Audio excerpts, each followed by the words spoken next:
Yes, you're good. Okay, yes. Okay, thank you. Please forgive me, everyone. I was having some technical issues with my tablet that we used last week, and for whatever reason, it didn't want to act right tonight. I'm going to be respectful of your time. Like we were talking about earlier, for the next few weeks, we're going to be talking about family and community. Last week, we talked about how single uh, parent households have impacted communities all over the country, all over the world. And what the negative, we looked at the data and the statistics of the negative impact that it's had in so many different areas in our communities. And tonight we want to continue that frame of thought in terms of family and community. And tonight we're talking about how violence is unacceptable. I know we live in a very violent country. This country was founded on violence. It's in our DNA in this country. It's in our blood. We love guns. We love war. You know, it's just in our DNA how we process things, how we think in this country. If you've had an opportunity to travel different places around the world, as I have, police don't even carry guns in certain places around the world. Guns are illegal in many nations, many countries around the world. They don't have gun violence issues like we do in this country. We might want to move that. So that's one of the issues that I know we have to have a conversation about. But I want to give you some data, and also I want to give you some programs that some major cities around the country have put in place to help with the violence issue. And maybe that's something that you and we can lead those sort of programs, adopt those sort of programs to make those changes in our communities.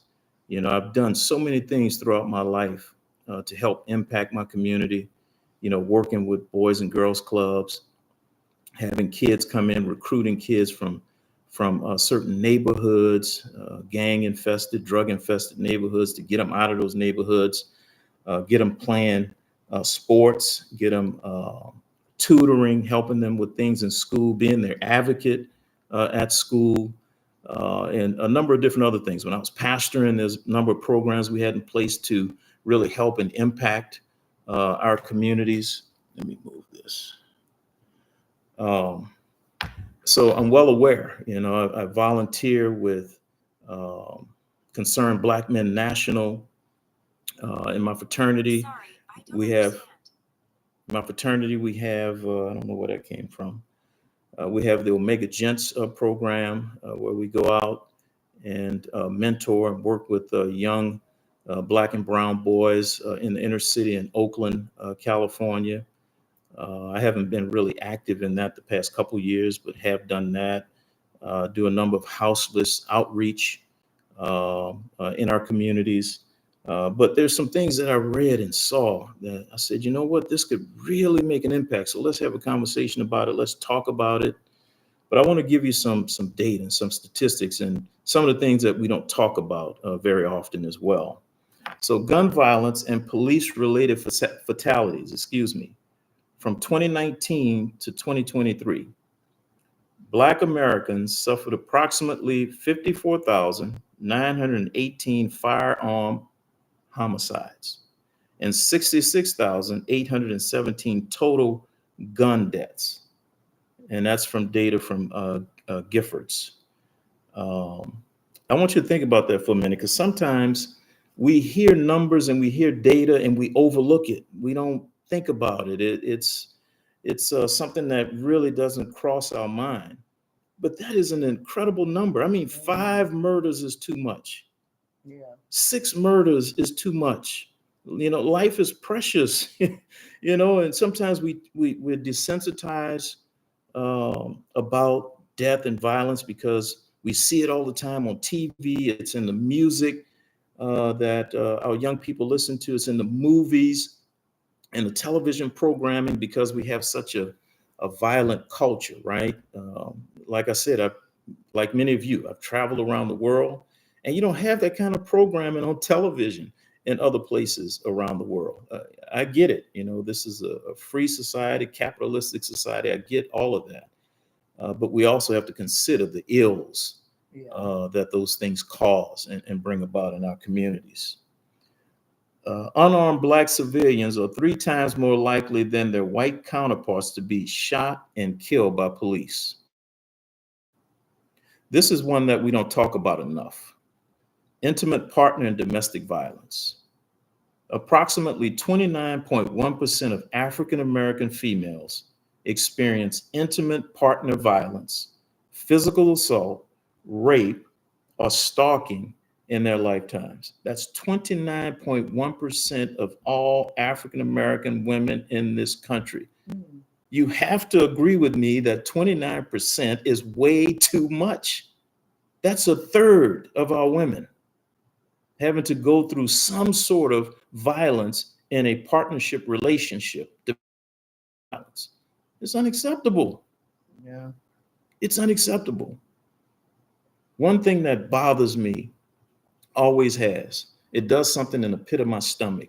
When I hear that some sort of violent act has been done against a woman or a child, it triggers something in me. And that's the manhood in me. We're called as men to protect and provide, right? Same thing with women. Women, they're nurturers. They protect, they provide for their household. I want you to think about that for a minute. 29%. We got to do something about that. That's way too high a number. 2% is too high, right? You know, we should have the cognitive ability, the love, the empathy in our hearts to say, you know what, violence under any circumstance is completely unacceptable. Yeah. 53%, 53.6% to be exact, of Black women and 57.6% of Black men experience contact sexual violence, physical violence, and or stalking by an intimate partner during their lifetimes. Now, as I did the research, of course, the reason why men have such a high number is because, of course, a number of men in our communities belong to the LGBTQ community. And in their relationships, sometimes they face violent acts. Yeah. No one deserves violent acts to be committed against them. I don't care who you are. You're a human being. Me being a minister, a former pastor, we're all made in the image and likeness of God, right? So I don't understand how you're going to beat up on God. Okay. Yeah. Black women are murdered at nearly 3 times the rate of white women. More than 40% of Black women have experienced physical, intimate partner violence. Over 20% have been raped. Black women are 2.5 times more likely to be murdered by men than their white counterparts. Now, I want you to make sure you jump in the chat. Some of you have some strong feelings about this. Share those feelings. You may have some testimonies. Please share those. You may have some ideas on how we can prevent this. Please jump in the chat and share those as well. Another set of data points we need to look at, because we talked about this last week, how our children are impacted by growing up in single parent households. Children are disproportionately, Black children, excuse me, are disproportionately affected by violence. They are 3 times more likely than white children to be victims of reported child abuse or neglect, robbery, and 5 times more likely to be victims of homicide. That's a problem, brothers and sisters, ladies and gentlemen. That is a problem. Over 24% of Black children have an incarcerated parent. Think about that for a minute. That's a quarter of our population.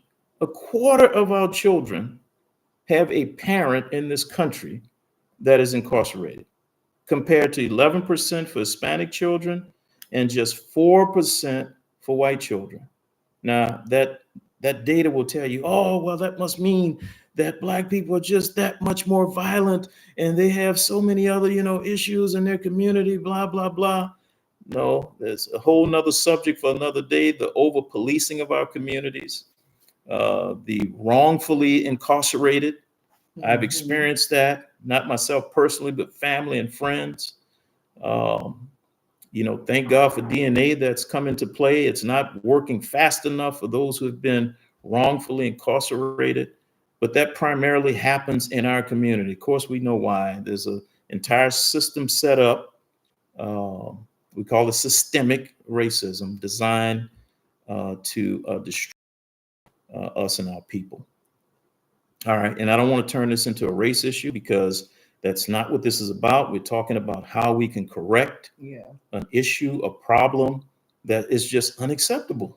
And I don't understand how we continue uh, to go about our lives knowing that we have these issues going on and we're not doing anything about it. And I'll be the first one to raise my hand that I'm guilty. I need to be doing more right now. Yeah. We need to be doing more right now to make sure that every life is valued. Now, for all of my Bible thumpers out there, for all of my evangelicals out there who make the argument, the right to life and, against abortion and all those things, hey, I believe in that. I believe uh, that, you know, abortion is a problem, but I also believe we live in a free society, a capitalistic society, and in this society, people have a choice. And that's not even the point I'm trying to get to. The point I'm trying to get to is you're thumping your Bible about an unborn child, but when uh, uh, a black man or a black woman is killed by a police officer, I don't hear the uproar. I don't hear the outrage. But the minute you say something about an unborn child, Right. Right. it's an issue. Yeah. It's about life, whether it's an unborn child or a 30-year-old man or woman or a 50-year-old man, it doesn't matter. Life is important from conception all the way until we expire and it's time for us to go and be with our maker. Yeah. Now, there's just a ton of statistics. I would suggest that you do, some of your own research about this, just alarming stuff going on in our communities. But I want to look at a couple of things that I saw where some cities are having some success, major cities, places like New York, Baltimore, Chicago. And Chicago a few years ago was experiencing 15,000 murders a year, primarily in our communities. I mean, we were in an uproar in New Orleans when we Yeah. had 350 murders. Now, of course, this is per capita. New Orleans was considered for many years the murder capital of the country, of the world. And we were upset with 350 murders. And you got 10,000, 12,000, 15,000 murders taking place in Chicago alone. That is a health crisis. That is Mm-hmm. a healthcare crisis. Yeah. So we see in Baltimore, Baltimore took their violence issue and addressed it as a public health issue. So they launched this program, a public health centered anti-violence strategy in 2021. Baltimore achieved its lowest homicide rate in over 50 years, with homicides dropping nearly 23% and non-fatal shootings dropped 20% in the first half of 2025 compared to 2024. So what did they do? They turned it That's into. what we're about to get into right Okay. now. The group violence reduction strategy is what it was called.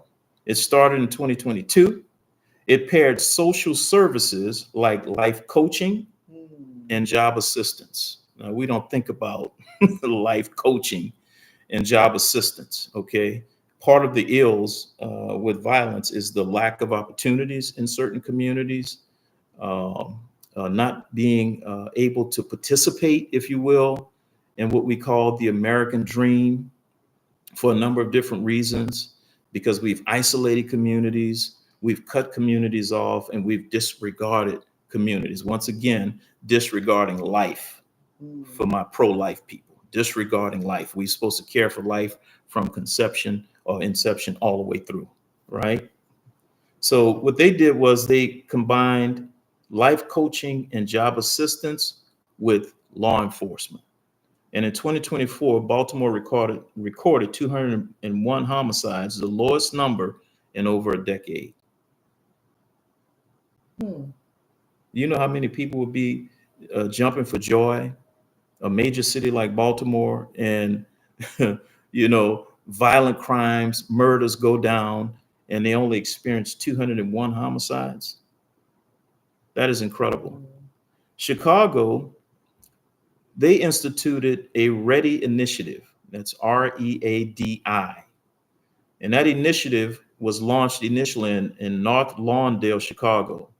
And the Ready program, it partnered with different groups, and it decreased gun violence by 58% from 2021 to 2022. Participants in the Choose to Change program that they initiated had 48% fewer violent crimes and arrests and 32% fewer school misconduct incidents. Those who participated in this program, they experienced 63% fewer arrests and 19% fewer victimizations due to school shootings and homicides. Now, what did they do? They put in a trauma-informed cognitive behavior therapy for the high-risk youth to cut violent crime and arrest in certain communities in Chicago. They piloted it and tested and began to see tremendous results. Now, what did they do? Those young men who are at risk for violence, being in gangs, robbery, drug dealing, all of those things, they fast tracked those kids, those who wanted to come in and get in the program. They fast tracked them with training. They supported them with housing. They had housing initiatives. They supported them with getting their GED and getting a trade and fast tracking them in job training. And while they were in job training, they were getting paid, they were getting housing assistance, and they were being put on a track to be properly helped to get to the next level. See, we don't think in those terms. We think in those terms of, oh man, you got to pull yourself up by your bootstraps. Oh, I get it.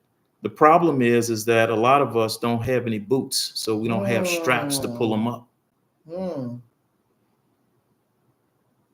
But we'll send billions of dollars to this place and that place, and we got communities right here in our own country that are suffering because we haven't taken the time to put in good programs and start really good initiatives to help our people. There's one here locally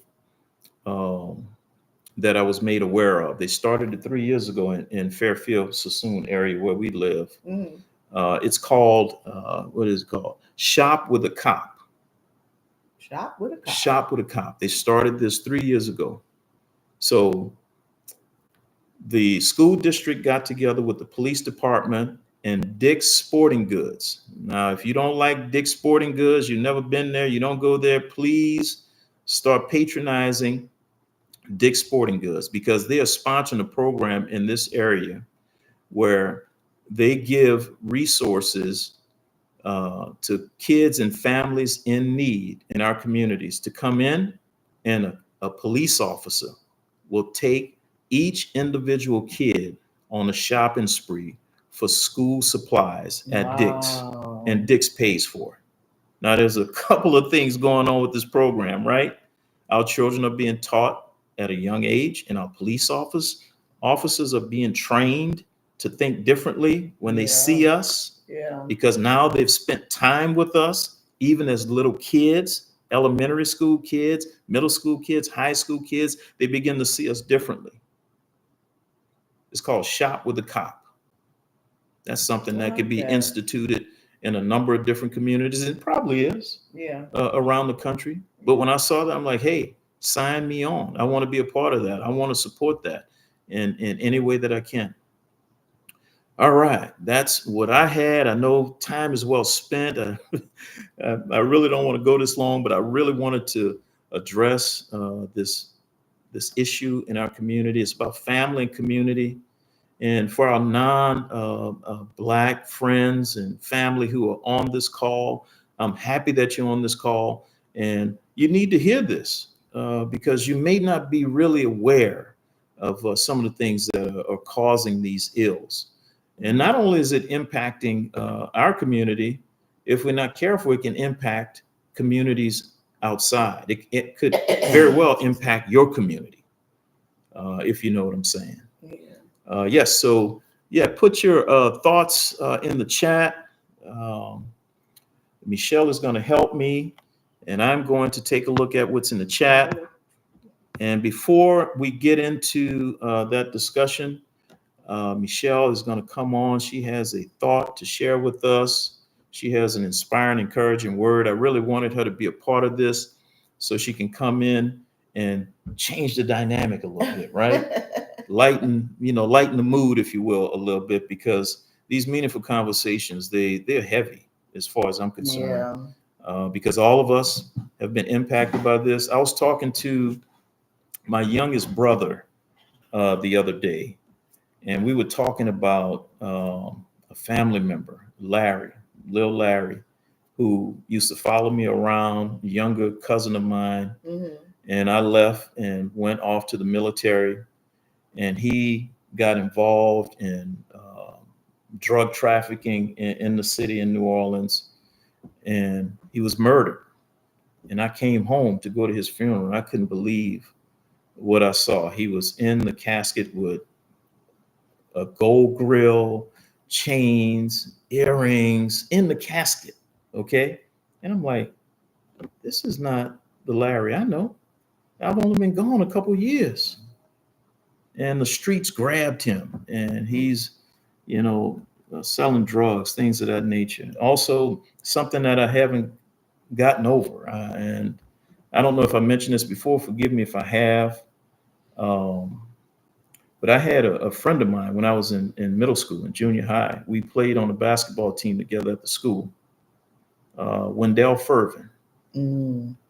He was the two guard. I was a point guard on our junior high team. And he was murdered. He was dating a white girl. And some white guys grabbed him, beat him to death, dropped him off on his mother's door in the middle of the night. She woke up the next morning, early in the morning, because if I remember correctly, she was a nurse, and found her son dead on her doorstep. I knew the family well. I'd been to his house. He'd been to my home, played sports with his older brothers. They were, like big brothers to us all. And as far as I know, to this day, his murder hadn't been solved. Now, can you imagine if that was someone else from another community? If they couldn't find the person who did it, they were going to put it on somebody. Somebody was going to get that charge. That part. Okay. That part. And of course, there's many other stories all of us have. We've lost family, friends, classmates. You see that spot? Where's that coming from? Probably from the glare. Yeah. Okay. That's why I took it down. All right. All right. Thank you. Okay. So before we get into the comments, no, before we get into the comments, give us some thoughts, give us some inspiration, if you will. So on another note, thank you all for tuning in again. I actually had the opportunity to visit my family at home this past 5 days. And when I tell you, we had a ball. We celebrated my mom's 80th birthday, and we had a great time, family, friends. I mean, we ate, we laughed, and they sang.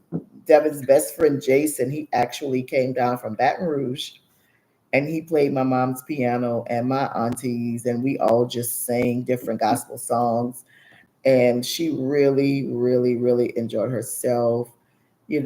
Spending time with my boys, my three sons, man, we just loved on each other, and my granddaughters and my grandsons. I not forgot, but I missed seeing one of my grandsons. Happy birthday, Josiah. miss seeing him. I miss seeing my mother-in-law. My brother-in-law was running around so much trying to get, things together. But we spent some really good quality time. I mean, when I tell you we loved on each other, we had a ball. We talked about old stories and stuff, and we we had a great time. So based on yeah, well needed for sure, Chad, for sure. Based on the information that Devin provided, that stuff means a lot. Family, and my friends are considered my family. I don't just have friends; I consider my friends family. And when one falls, the other one should be there to pick up, pick up the slack, help one another. But and when depending on the capacity, just be there. If it's no more than a phone call, a plate of food or whatever it is, that's what we are supposed to be, you know, in the position to do, with one another. And I love, love, love, love, love my, oh my gosh, I have three granddaughters, and let me tell you something. They just stole my heart. Oh my gosh. I mean, I love those girls. They are beautiful, very, very, very, very smart girl. All of my grandchildren are very smart, very intelligent, and we also they had the opportunity. My grandmother's brother, which will be turning 90, I think, in a couple of months, he actually came to I my saw mom's that. party. I saw that. So it was good, Hmm. being with him as well. On my mom's side, I just have my Uncle Bright, which is my mom's sister's husband. They were married for over 50 years or so. My auntie passed away, but other than that, my great uncle, that's pretty much what I Hmm. have as far as uncles. So Hmm. it was great spending time with him. My brothers, oh my gosh. Yeah. We had a ball. My brothers in laws, Yeah. my sister in laws were Hmm. sisters in love. We had a Hmm. ball, got the opportunity to spend time with my baby boy's girlfriend, beautiful young lady, very smart, very intelligent. Can't wait to be in her company again. My daughter in law, Jazz. I mean, they treated me like a queen. I got to see some family members that I hadn't seen before. What you saying? You don't get treated like a queen here? Mm, That's what you're saying? I do, but That doesn't sound like you're saying. But also, I want to jump no. in. I want to jump in here and send our thoughts, our prayers to Waddell Brignac. Yeah, His mom passed away Thursday. a couple days ago. Yeah, So we want to lift him and his the family Brignac up. The family. Yeah, Brignac I got time family to back spend in New time with Orleans. them. Yeah. Yeah, So it was. anyway, Yeah, yeah, let's it let's was get to this, baby, okay. because time is well spent. Are you able to help me with? Let's start from the top, sugar. I Okay, got it. you got it. So initially, hey, Kara, glad everything the technical difficulties. Oh my gosh, Yeah, we please don't forgive know me what for that. happened. We Yeah, we still don't know what I'm happened not with sure. that. But based on what Kara says, a mother of three black men, it's always on my mind. Thank you for discussing this. I'm a mother, Kara, as Hey, well, of three sweetheart, black men as well. So trust me, Kyra's I on feel here. it. Kyra's That on here. Kara. Oh, Dr. K. Oh Dr. K, I thought you were talking about our niece. my Okay. And Toby also said children exposed to violence, either they're going to be the ones to repeat it or, become victims. Mhm. And in our hopes, it's like if you have a father that's an alcoholic, usually the son will be an alcoholic, or the son will be like, I will never take a drink because Mhm. of what they experience. So it Mhm. could, either go, either way. And we would hope and pray that it would go the right way. Okay, what else we got? Let's see. The 29% that you mentioned that you reported, she said is probably much higher Mhm. than that percentage. And Dr. Kara is saying, comes you have to educate, communicate, Mhm. empower, and support. And she also says it starts at home. Yes, 29% is way too high. And Dr. K, you think it's higher than that? My goodness. Yeah. Yeah, we got work to do. We have work to do because Yeah. our most precious commodity, right, are the women in our communities. They make I can get a house but our women make it a home for us, right? Yeah. Make it a home for our children and keep that legacy going, keep the heritage going, all those things. What else we got? Because Yeah. we've been on a while, Toby baby. did mention that that program that Baltimore implemented Mhm. is a great strategy. Mhm. That definitely is. Cuz mentioned, she said, we have to more productive programs, of course, Mhm. for the children and young people to support and encourage them. Yeah, Mhm. Mhm. definitely. Yes. Toby also mentioned if we only see violence as belonging to one race, we miss the bigger picture. Mhm. That it's a human problem that Yes. requires human solutions, Yes. Yes. compassion, Mhm. accountability, and healing across all communities. Yeah, and that's a good point Yeah. because there's actually more murders and violent acts committed per capita by white Americans than black Americans, but we don't really hear those stories being told. We don't hear the data on that. So you're absolutely right, my brother. Yeah. And Chad said it's definitely well needed. Jacora's out here being messy talking about choir rehearsal tomorrow. Oh, so you got to get off and go to bed. You going to bed this early? Choir rehearsal. Well, he's talking about me choir rehearsal because I told him he was singing for my mom Oh, in my okay. choir rehearsal. Jacori, he been trying, and Toby piggyback and been trying to get me to join the choir for the last, what? Oh, At okay. least one choir. Oh, yeah, you're right. Okay. Gotcha. Toby also was saying that how amazing it was. My mom thanks you, Toby, for the gift as well. With family and the love, especially when you live far away. That's Yes. some of the hardest things for me.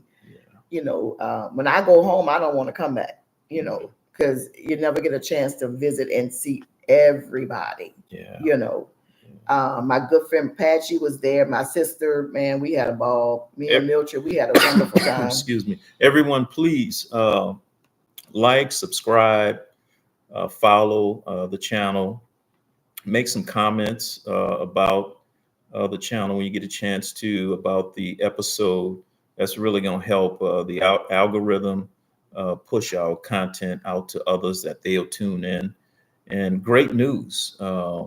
This past week, since we had the last podcast, I haven't gone and taken a look, but we had the last time I looked, it was about 80 views. So after of the podcast, we had about 80 views. People went up and actually viewed that particular episode. So thank you for that, for sharing and liking and subscribing.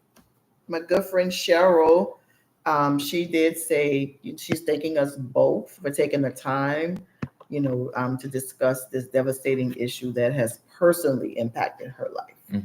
Mm. Yeah. Mm. So since we still praying for you, praying with Mhm. you, I Yes. can't even imagine, but we're here for you. Yes, yes, We're yes. here for That's you. what the community is for, to support each other through these things and discuss, how we can help each other and how we can make this better, not only Yeah. for us, but for everyone, like Toby mentioned.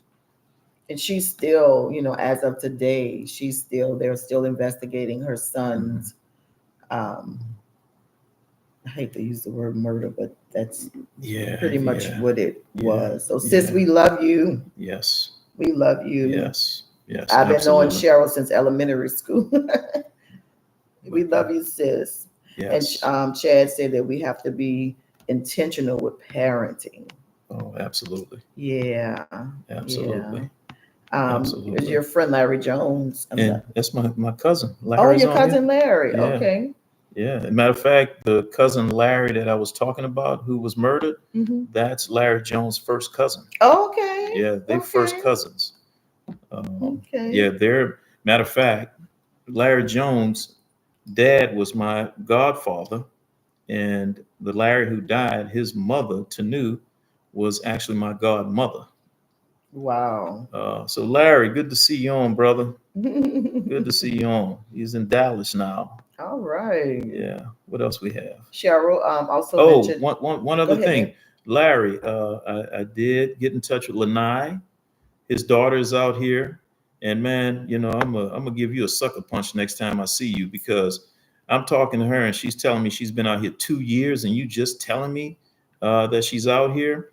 So we're going to go and have dinner with her. She's going to cook dinner for us, or we're going to go take them out somewhere. Her and Jonathan, her boyfriend. So yeah, we connected with her and looking forward to spending time with her. I'm sorry. What Yeah. else you had? Cheryl also mentioned help us to coin the phrase of crimes of opportunity rather than black on black crime. Mm, Yeah. interesting. Interesting. Say that again. Help us to coin the phrase of crime, the phase of crimes Mhm. of opportunity rather than black on black crimes. Mhm. Okay, this is it here. Yeah. Help us coin the phrase crimes of opportunity rather than. Yeah. Cheryl, I'll be interested in you giving us a little bit more information. Elaborate, if you Yeah. will, a little bit more on that, because I'm not exactly sure what you're saying. So if you don't mind typing in, just elaborate a little bit more on Oh, that she said for help us. us coin the phrase of crimes of opportunity rather than black on black crimes. Yeah, I'm Oh, still okay. not I'm still not Yeah. understanding the phrase So of crimes. the phrase of crimes of opportunity. So maybe that's something that they may have told her or something, or Mhm. yeah, I'm not sure. Yeah, if you can, Cheryl, Yeah, if you don't mind, type that in, because I'd be interested to understand that, because I'm not yeah, understanding what you mean there, and I want to make sure I'm understanding. yeah. Dr. K said, yes, I do because many rapes and abuse goes unreported. I Yes, that's counsel true. many women That's over true. the years. Hmm. That's true. Yeah, That's true. yeah, That's true. And if you get a chance to, once again, Dr. K has a podcast. It's a beautiful podcast, really good information, speaking to the issues that women face and how to overcome those issues. Dr. K is one of the smartest, brightest people that I've met. So it's worth tuning in, following her podcast. Anyone else have a yes. podcast, Oh, creating content out there? Put it in the chat so we can know about that and participate and follow and support you in some of the things that you're doing. Jacori's comment is right there. He said that they caught his brother's killer, but it honestly doesn't get any easier. It's a Yes, long battle and process. absolutely, absolutely. See, this is a Yeah. thing that we don't talk about either. We don't talk about the trauma that takes place in our families, our network of friends. Yeah. When something like that happens, it's horrible. It's horrible, Yeah. It's and we we need therapy. We go through those things. We need help. We weren't designed to do this alone. God created us. He designed us to be in community. You mm, hear that old African adage. It takes a village to raise a child. That is so true. yeah, We need each other, and we need this connective tissue to be able to support each other. Yes, absolutely. absolutely. Supporting each other. Yes, and Definitely. not tearing each other down. My sister, my baby sister, posted something on Facebook earlier about some things that she's dealing with, and maybe some others. And instead of people being empathetic and figuring out a way to support Yeah. what she's talking about, people want to be judgmental and they want to jump in immediately and give advice. And sometimes we just need someone to listen to us. Yeah. We need someone to reach out to us and figure out what we need instead of trying to tell us what we need. Uh, that's critical. Yeah. That's so critical. Definitely. Yes. Kara also mentioned she lost her father to gun violence. Mhm. Wow. And she was 6 6 years years old. old. Wow. I was there when he was found. Still remember the night his killer was never found. Wow. Yeah, I'm sorry, so sorry to hear that, Dr. Yeah. K. I grew up in housing projects developments as a kid growing up until I turned 18 and left. And my mom had a close friend who was murdered by her boyfriend, and he left her on the ground, um, on the street in the project. So Wow. I saw that body as a kid, someone who we were close to, and so many other. I was working for a company. The headquarters was in Metairie, which is a suburb of New Orleans. And I get to work that morning, and the lady who worked in the front office, her husband was there, and they had split up, and he apparently hadn't been able to get in touch with her. And as I'm getting out my car, he gets out of his car and walks up to her truck and starts shooting, and killed her that morning right in front of a bunch of us going into the office. And there's so many other examples where I've actually seen murder take place, and that's traumatic. And that's why violence is unacceptable, because not only do we lose this precious life that God gave this life, and none of us should have the right to be able to take that away, but also those left behind have all of Yeah. this trauma that we have to process and deal with and overcome. Yeah. Yeah. Anything else? That's it. That's it. Well, everyone, thank you for joining in with us. I apologize once again for the technical issues that we had earlier with my tablet. Don't know what happened. Yeah, I'm not sure the volume wasn't working for whatever reason. But appreciate you joining with us. Like I said, please subscribe, like, share, follow, and make sure you comment on these episodes so we can get that algorithm working. Yeah. It's really starting to pick up on Instagram. I'm getting a lot of views, impressions, and feedback on some of the things that I'm doing there, as well as on Facebook and on LinkedIn as well. So thank you all for Thank being you, with us. cousin Gail. Yeah. Once again, we're gonna tighten Thank you this guys up. so I know much. we had 58 minutes, actually longer than that, because we were on the tablet and didn't have any volume. Yeah. And we fine tuning this. I want to get this to around 20, 25, 30 minutes of your time. And we'll see you next Wednesday. Okay. Next Wednesday, same time, same place. And we're going to continue to talk about our family, our community, and how we change Yeah. some things in our community. Okay. Love you all. Have a good night. Okay. Thank you guys. Thank you. Bye. Thank you guys on Facebook. Diane E.